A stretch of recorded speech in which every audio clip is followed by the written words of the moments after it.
Wow, it's been a while since I've actually posted. I'm just walking from gym. It's been, God knows how long since I've been to the gym. I think since March. It was, I think, the day before the lockdown in the UK, the official lockdown. That was the last time I went to gym. So it's been 6 months, or 7 months, to be precise. A lot has happened in those 7 months. Obviously, you can look at the previous videos where I've gone and I've posted what I was doing to revise myself and revise whoever's listening, maybe me down the line. I was volunteering for St John's Ambulance at NHS hospitals across London, and really the position was created to ensure that the hospitals met the staff demands they needed. And and then in the process of the volunteering, as probably mentioned from a previous video, I had unfortunately contracted COVID. It took me a month. You could see a video of me with COVID where I was so delirious, I was so confused. And then that took a month to recover, and then I came back. And then after this, I just started volunteering at Hillingdon Hospital for a couple of months, and then voila, my university had a program where they sponsored students with an internship with no way of expenses or salary. And then I created a position for myself, and in those 2 months that I was there at Hillingdon, I was with nurses and doctors for the most time. For the first month I was with nurses, for the second month I was with doctors, and for the last week I was in psych. And the reason I'm creating this video is just to share kind of now what I'm doing. So essentially I've started uni back, second year biomed, and I am finding it quite hard. The reason why is I'm finding the transition from getting up every day to do something to now, which is I have to wake up and do a lecture, which is not physical but online, and it's just difficult to do that. And it's just my whole schedule's been screwed up, essentially.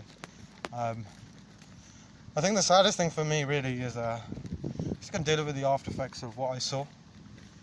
Specifically, just certain cases go into mind, be it patient X died of a cardiac arrest in front of me, and I have this whole story about how he could have been survived, but I know logically he wouldn't have.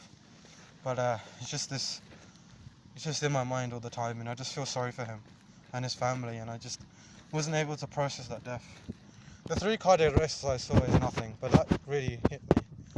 And I just think that for me, what was the story was patient had a pulmonary embolism, which is basically a blood clot in the lungs, which resulted in him having low saturation. So he had low blood, he had low saturation of oxygen in his blood, and so he deep, and then also at one point he didn't need oxygen. At one point it was like 12 litres, and unfortunately what had happened was he'd gone to the toilet, went back onto his chair, and then became unconscious on the chair, and then the red bell was signed, and then when he back on the chair, he basically we put him back on the chair, his oxygen came back into normal. He went back to the chair, we put him back on the bed, then he couldn't stop breathing, and then he couldn't breathe properly after that, even though we seated him in a chair position, and then basically he just died. Well, he became unconscious, cardiac arrest. I was doing the timing, and at 16:38 he passed away, and I just feel really shit about what happened. I mean, I have this whole from my opinion, I wish we shouldn't have put him on the bed, or we could have acted faster to put him under ventilation and send him to ITU and Harefield, which was the reality of what was going to happen, because of the unconscious, which was due to the fact he had a blockage in his heart, which resulted in the PE, which resulted in the unconsciousness episode, and also the lack of oxygen in his body. And then and I'm just feeling really upset about that. And it's affecting everything. I can't even wake up in the morning, I can't even do work, I got a GSK application, I haven't even started it. and just have lost all motivation, focus for everything. Um, the last 3 weeks, I've been, and then obviously out of that, I had an anxiety attack because of that. I went to hospital. And then no one was. I had to take care of myself, and I thankfully did. I thought I was gonna go, and then for the last month, I've been spending grands in hotels because sadly I just don't have anyone to speak to or to share what I'm going through, and that's just bullshit. It's not worth it. I've been spending all sorts of money on things that I shouldn't be doing, and it's just now I'm back at uni. I'm in my room. I'm thankful, but still, it's just early days.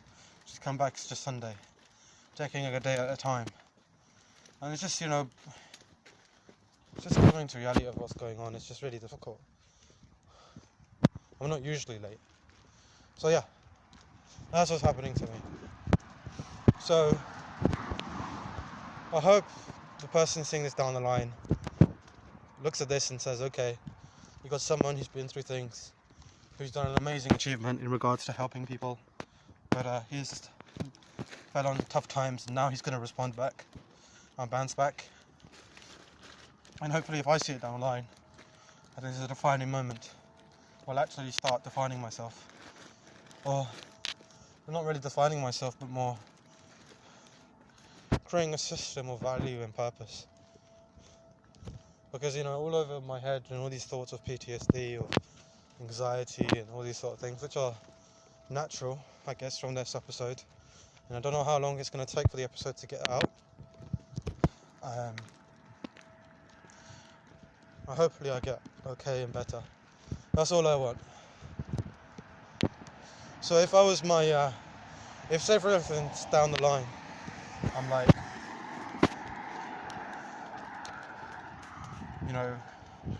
looking back at this and observing my responses and observing my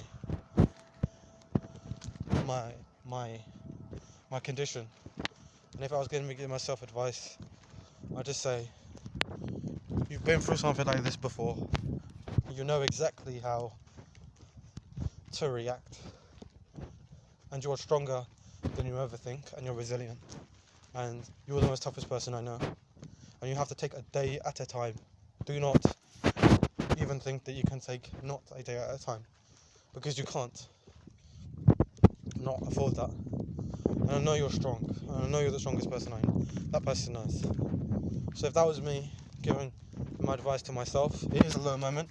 2020 has been the best and the worst. I lost my grandma, had COVID, wanted to become a doctor, helped the country when they needed help. Not one person, regardless, I did it. I helped the country, and I got sick and I came back. That's who I am. And not only that, I'm much more determined than ever before. So this will define me. I know that for sure. This will be the defining moment of my life for the foreseeable year. And out of this defining moment, I will create a future for myself. A future where I'm stronger than ever before. I think that's important. Well, see you guys listening, who's going through something that's shit, or traumatic, or whatever you're going through, a breakup or whatever. I can tell you, the moment and the feelings will pass by, and you remember this. You take a day at a time, and you look at people who've gone over shit, and seen what they've done to go overcome it.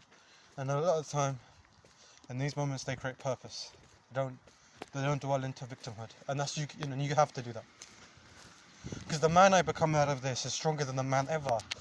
That was a year ago. I'm much more grateful for life. Much more grateful. I'm much more stronger for life. That's what I need. Peace out, guys. Stay strong. Stay determined. You're not alone. Share your inner world with someone you know. And take a risk. What's the worst thing that can happen? As they say.